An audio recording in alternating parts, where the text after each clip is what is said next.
I'm overly professional with my intros just because that's the style that I was taught. It's honestly just whatever is comfortable to you to let people know that things have started. Like, hey, welcome. We're here for Tower Dive episode number 6. Insert TJ dump line that you love to do or something of that effect, and then go from there.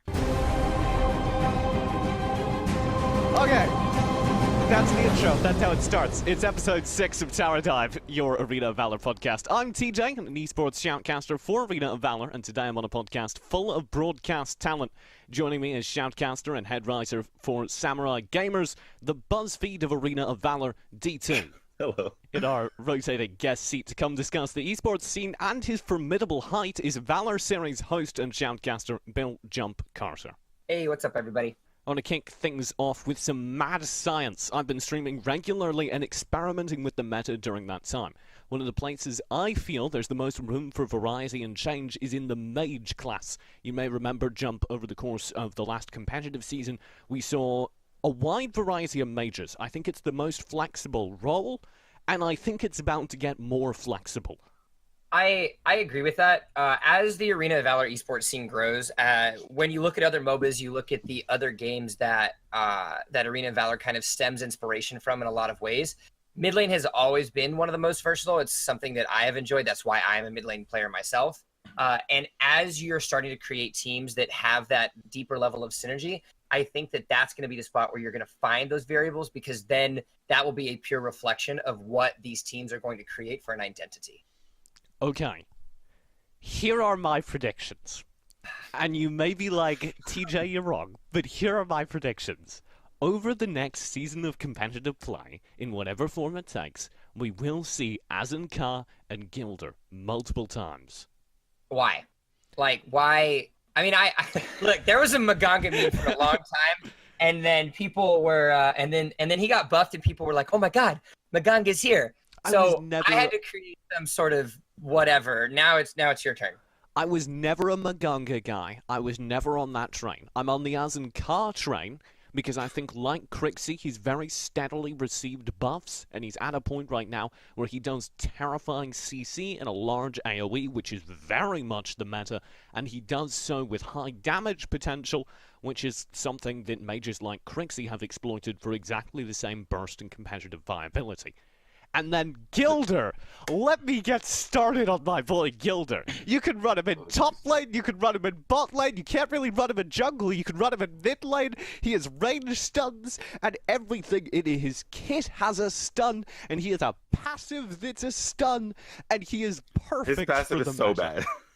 So I was invited on this show as a collaborative conversation, and I feel like that this isn't Tower Dive. I feel like this is just like TJ's conspiracy theories that he hopes comes true one day. I have it all sorted out on the wall.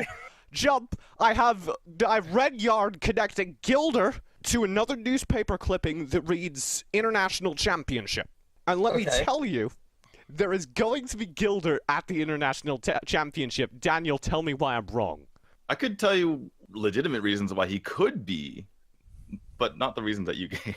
I mean, I can tell you competitive reasons, like legitimate reasons why I might be 7 foot one day, but the chances of that happening are actually slim to none, considering that I've reached my maximum height as a male adult in my life.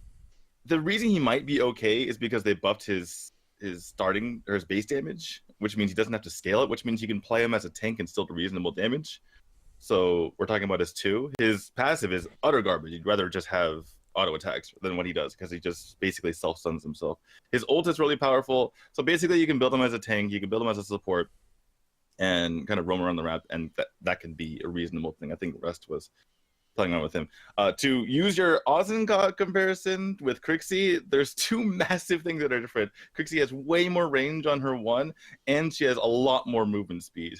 So Azenka could be a thing, but not nearly to the extent as Crixie, and it would have to be a comp that revolves around his abilities. Yeah, I also think that Crixie's kit explicitly shined in the AWC because of the compositions that she was being purposefully kitted in against. She has all of the utility pieces that you want, as well as the kind of sort of pseudo anti-dive with her ultimate. So I don't know, TJ, you're going on a limb here, buddy.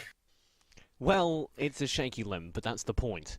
Everyone here has been on a shaky limb like this before. This is a segue. And has done shoutcasting for Arena of Valor. So, given that we've never had 3 commentators on a podcast before, I thought it might be a fun chance to step back and talk about casting Arena of Valor. We've all done a wide variety of games. I usually did FPS. Daniel did Hearthstone. Jump, you were just casting PUBG.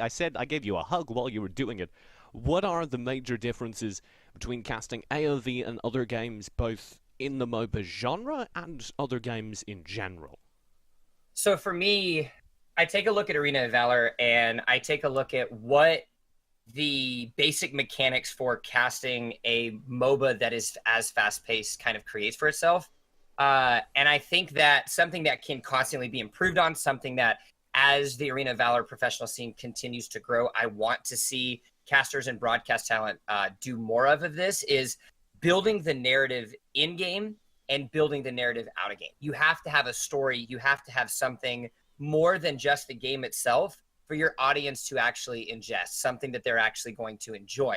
The difficulty with that from other MOBAs, you think about Dota, you think about League of Legends, Heroes of the Storm, Smite, if you want to round out the top 4 of the generic ones, is that Arena of Valor is faster. Your game time's cut in half. There's a lot of action. The map's smaller. There are just different things that you have to take in effect. But as long as you're capable of building that story, then you can have a successful cast in Arena of Valor.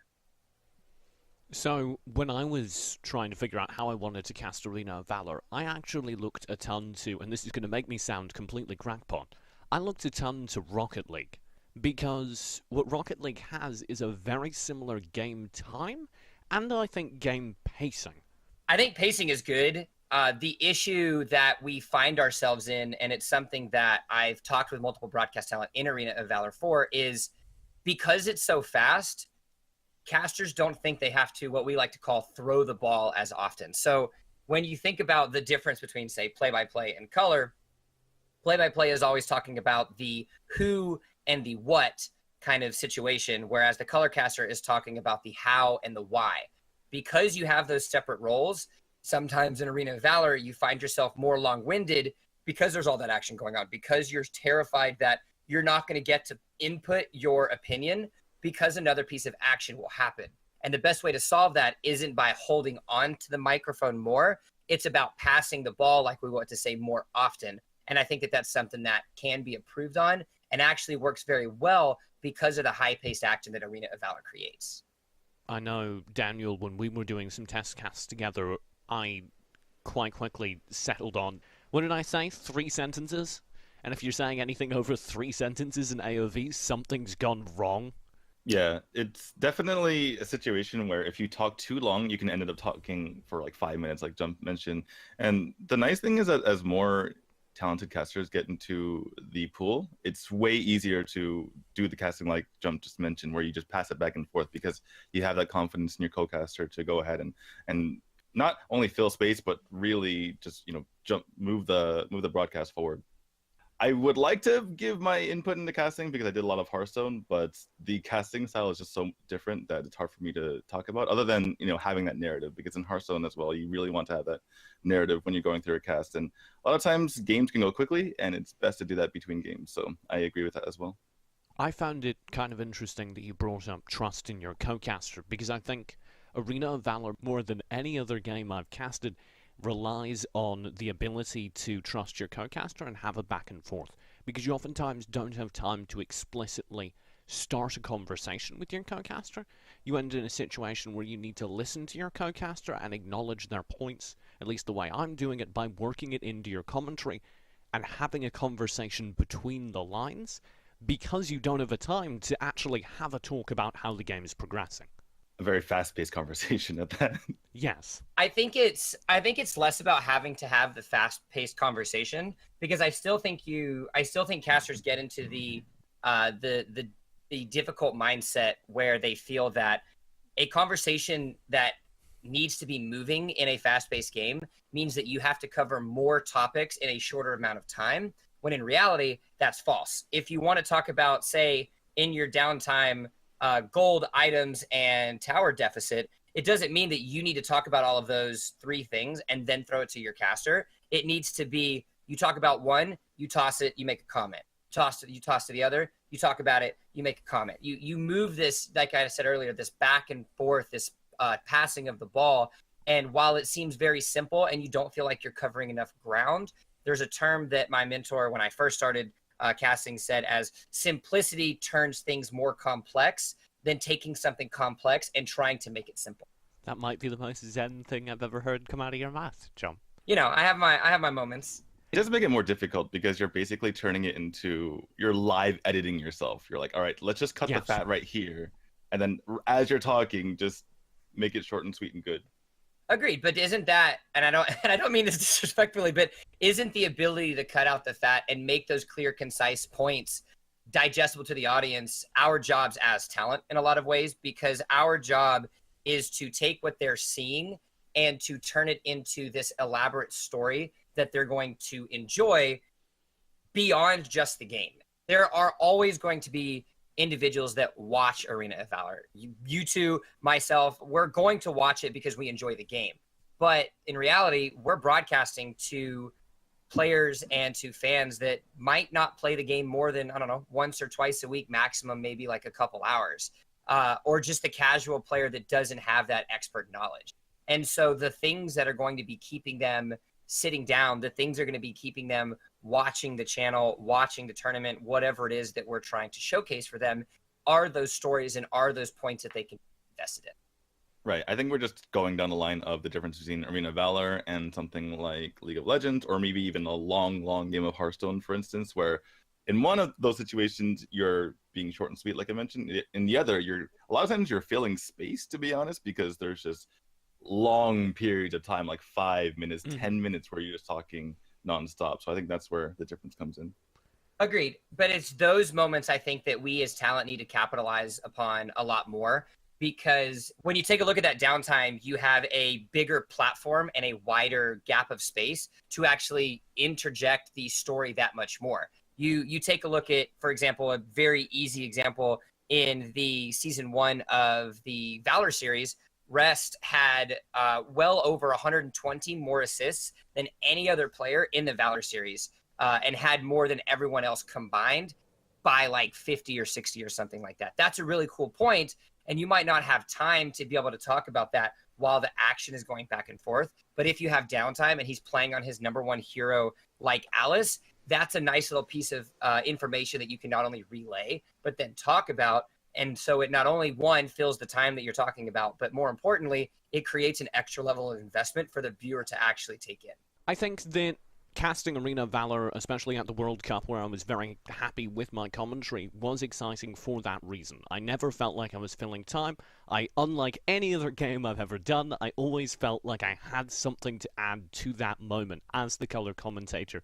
There was just barely enough space for me to get my information across. And that's where I think color commentary should be. There should be not quite enough time for you to get comfortable. Comfortable in what aspect? Comfortable in the sense of, if you're as excited about the game in an analytical mindset about the game, there will always be things to talk about, and they're not always the things that the viewer needs to hear. So I just want to be able to set up check boxes, if you will. Here's something to watch as a viewer. Here's a cool thing you can track easily. Something like that keeps people engaged, keeps people knowing more than they would without me, but never a situation where I'm actively saying more than I need to. Agreed. And I think that a huge piece of that revolves around building the foundation of the story that you're going to weave. So a lot of casters, when I talk to them, a lot of individuals that I really have these conversations with talk about, oh, I need to make sure that my team fights are crazy. I need to make sure that I'm doing all this in-depth analysis during the game. And yeah, that's cool. That's awesome. But that can't happen unless you build the foundation of your story from the very beginning. I'm a firm believer that the hero select, champion select, beginning of the game, whatever phase mode you want to call it, regardless of game title, is the most important aspect of the entire game. Because if you can build the foundation of your story in that first 5 minutes, then the whole rest of the game is so easy for a color caster. It's so easy for a duo, because then those check boxes that you're talking about are created.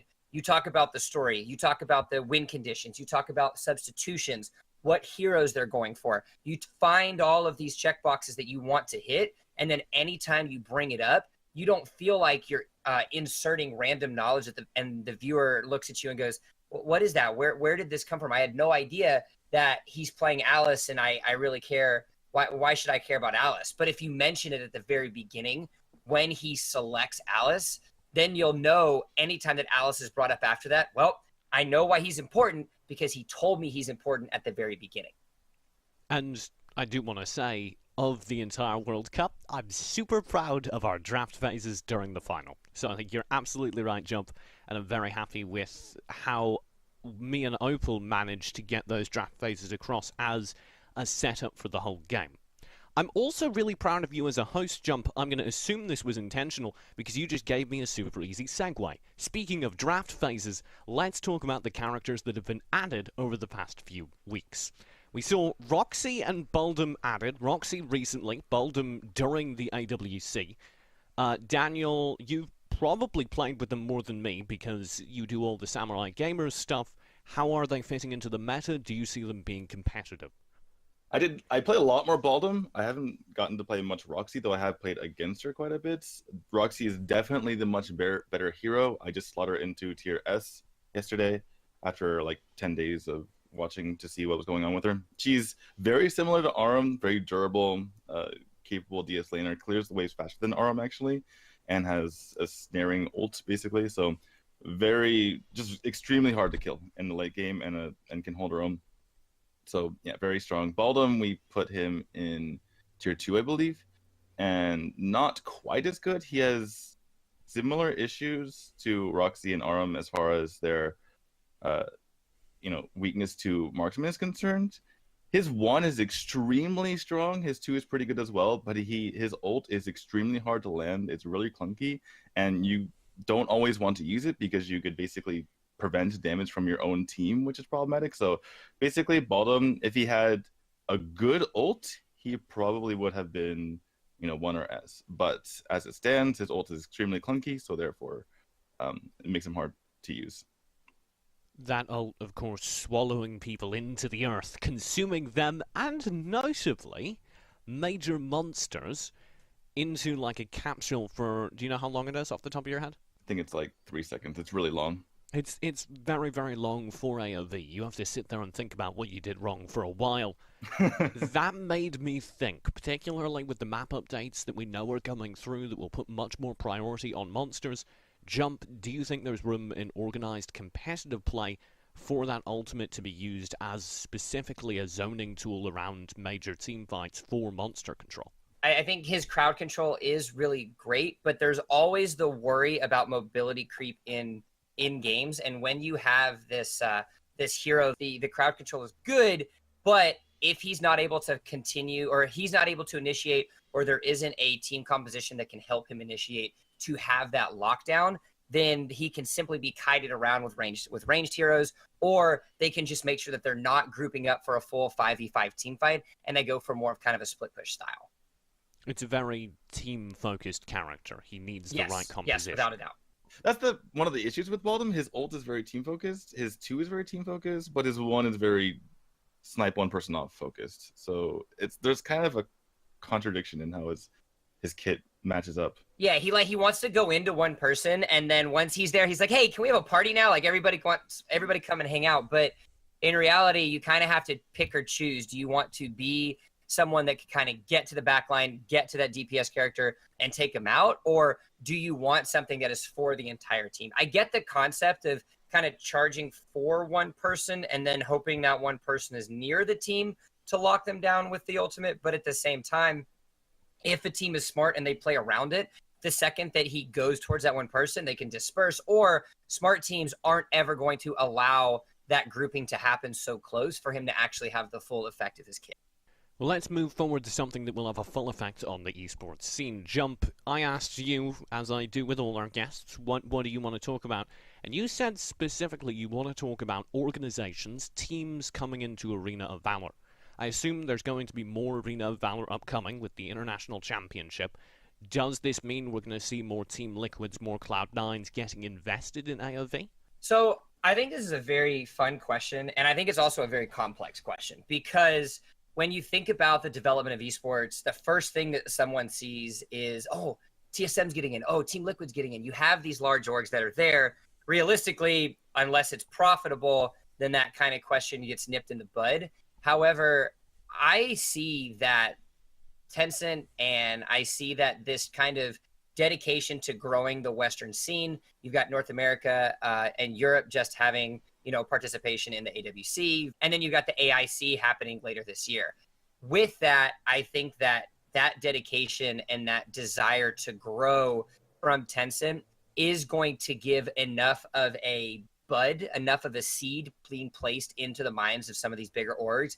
Will it be a Cloud9 TSM, these kind of S-tier orgs? Maybe not, but it might be something for some of the smaller orgs to kind of get involved and to grow their scene and to prove the legitimacy of AOV esports and that dedication to growth. And I think we already have some of the biggest orgs interested in up-and-coming games already invested with Immortals especially. We have a lot of orgs I know looking around at teams that fall into a category of almost there, which to me raises the question, is AOV the game that people are looking to when they want to take the next step as an organization? Is it a safer investment as a game that is guaranteed to grow? Because if organizations like Immortals and Allegiance think it is, I think that's very good news for the scene as a whole. The tricky part is that if AOV doesn't grow as a game with its player base, then it's difficult to earn money through your players streaming, right? And even though they put a lot of money into the actual tournaments, that can only help if your team is actually really good and consistently winning tournaments like Allegiance. And so I think that organizations are excited, but they're a bit wary. I think they're looking at the situation like, should we go in, kind of like dipping their toes in the water kind of thing. But I don't think they're quite ready to make a full-fledged jump in right now. I think it's going to take growth. I think that it's going to take growth of not only the player base, but I think that Tencent needs to find a way to create, whether it be a tournament format or a league format or something that will be enticing enough for other teams and other organizations to get involved. But honestly, I kind of take the weight less, and this is kind of a shift in the conversation, but I kind of think the responsibility is less on to Tencent and to Tencent kind of creating this beautiful plan for organizations to get involved. And I think it's on the players. I've had a lot of conversations with players in our post AWC, pre AWC, and I think that the players need to not only continue to grind themselves to get better at the game and to just elevate the competition, but more importantly, I think that they need to be helping the scene grow and being a growing role model for the scene. A spirit of professionalism that has perhaps been missing in many amateur scenes, and I think AOV, actually in comparison to a ton of amateur scenes that I unfortunately have been a part of, definitely is steps ahead. Yeah, it's difficult to get out of trouble when you're that young and you don't really know the situation. Obviously, like you mentioned, players, especially young players, are more informed about it. But I know that I made quite a bit of mistakes in my Hearthstone career, and I was, in my late 20s. So, yeah, it can be tough to avoid, honestly. Well, if you keep your head down and if the players continue to just grow what they already have, a spirit of professionalism, provided there's also that growth that Jump was talking about from Tencent, I think it's entirely possible we see major investment from those orgs, and indeed the scene growing as a whole. Speaking of, Riot Games, developer of League of Legends, has been in the news quite a bit of late. Given that this isn't a League of Legends podcast, we won't be getting into any of that. One thing the community has long been aware of, though, is the tension reported between the League developers and Arena of Valor as a sister game. In a statement to Esports, Riot Games appeared to clear the air, saying, quote, "The relationship with Tencent is the best it's ever been. We talked to Rioters about it a fair bit back in February, and while the Arena of Valor situation wasn't great, we worked through it, and the leadership's take is that it made the partnership stronger. We're working together towards an exciting future, both for League and our upcoming games." Speaking of the future, We know the International Championship is coming at some point in the winter of this year. Given that we don't have a biased player on to throw things off, does anyone have any strong predictions on who's representing the various regions? I think with the strongest regions, you're going to see the same teams get out, unless you're talking about Taiwan, which has a lot of competition within. So maybe someone can upend J Team. But for instance, I think Thailand, IT City Bacon's going to get out probably. For North America, it's probably going to be Allegiance again. I don't see any team that's ready to contest them quite yet. Europe, I definitely think there's going to be a brand new team representing them. Other than that, though, it's hard to tell. You're going to see sort of the same regions that excelled at the AWC potentially shine again.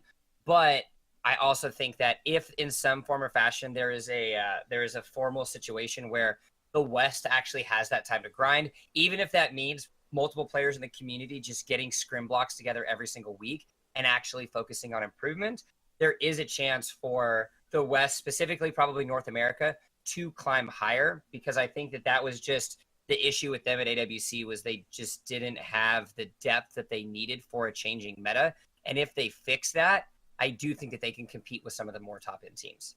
The main reason I wanted this question at the end of this show was because you were here, Jump. You're involved in the AOV esports scene. I want you nailed down on record as to what you think's happening next in NA and EU, both regions that have massive amounts of unrequited love for you. Who are you calling Allegiance? Who do you think comes out on top from the mess that is the current European scene? I need hard predictions. So, TJ, to your delight and dismay, something that you, if you have not learned already from me, is that my favorite thing to do is to not make predictions.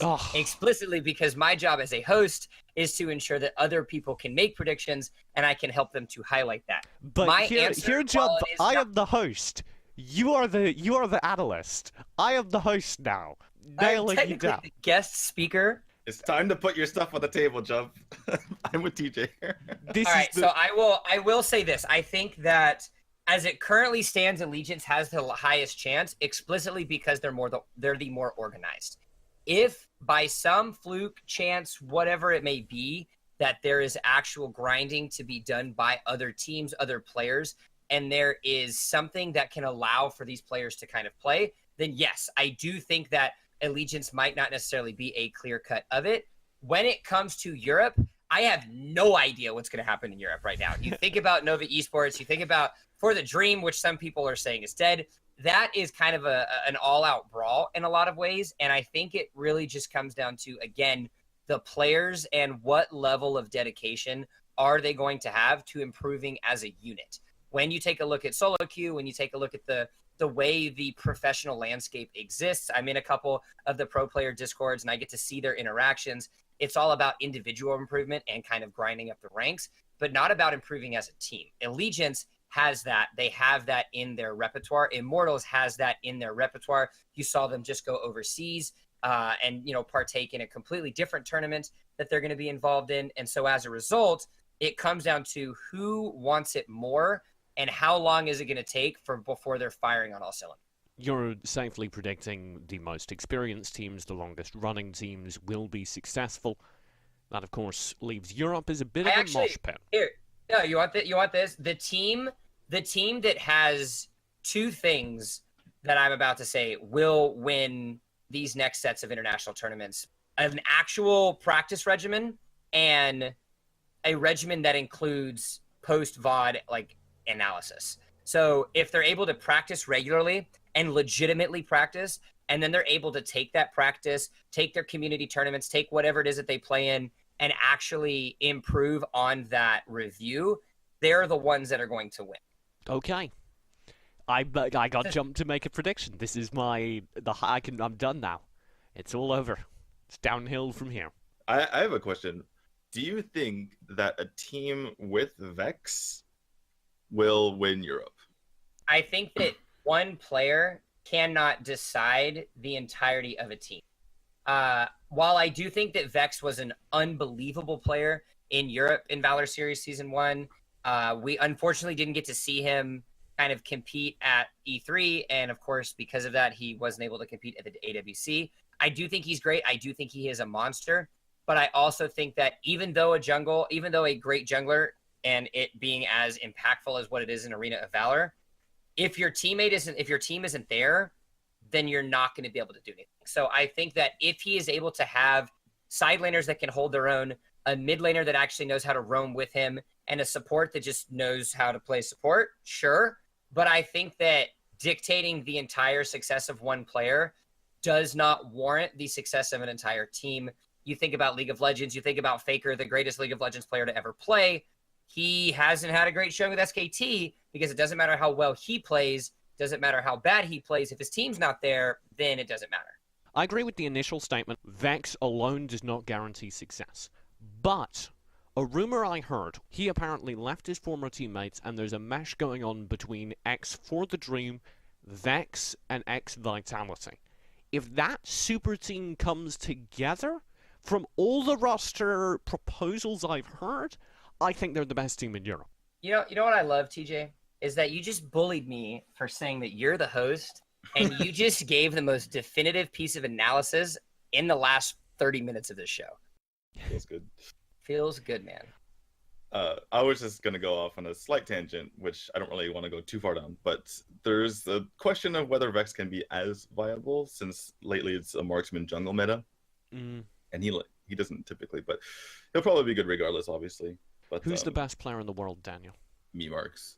Ooh, see, I say Rush. I think it's too early to make best player analysis. I think after the international championship, where you have these multiple, much more organized international stages to see these players compete, then you can make that. But I don't think one tournament can decide the best player in the world, personally. I think the best individual player is me Marks. Let me clarify that.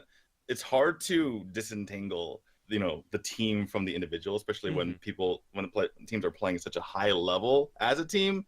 But it felt like every time me Marks was in the fight, they won the team fight, and every time he wasn't, they lost. Even if it was like a 3v4 and he jumped in and did some crazy stuff with Flash or Raz. It did not matter. They always won when he was in the fight. Well, the reason I bring it up is because, in my mind, everyone was going to say Rush, and then I was going to be like, see, jungle players still are, but then you said V-Marks, so who knows? Did you watch the games you were casting? Yes! Was unbelievable. Well, so was Rush! We look forward to Vex's return to competitive play, hopefully, in the near future.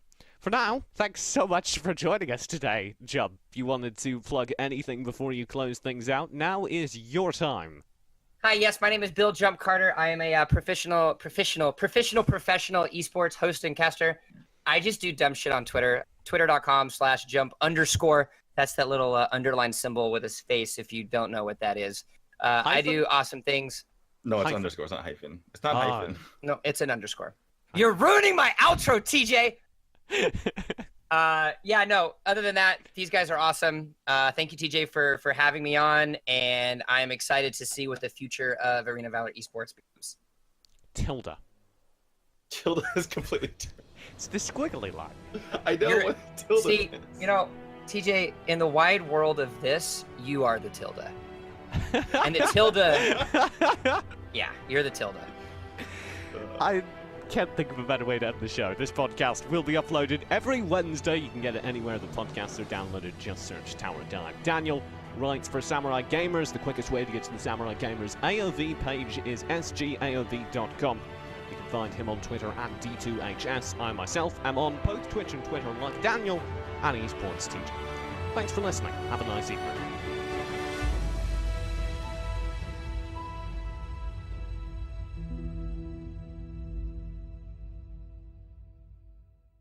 This is a professional broadcast. You put a compression on my mic just so me yelling doesn't bother you. But I can still yell, TJ. Oh, when you got super quiet, it was louder than your yelling. I know, because I got about, 2 inches to the microphone. Oh, boy, ASMR. I didn't realize I was into that.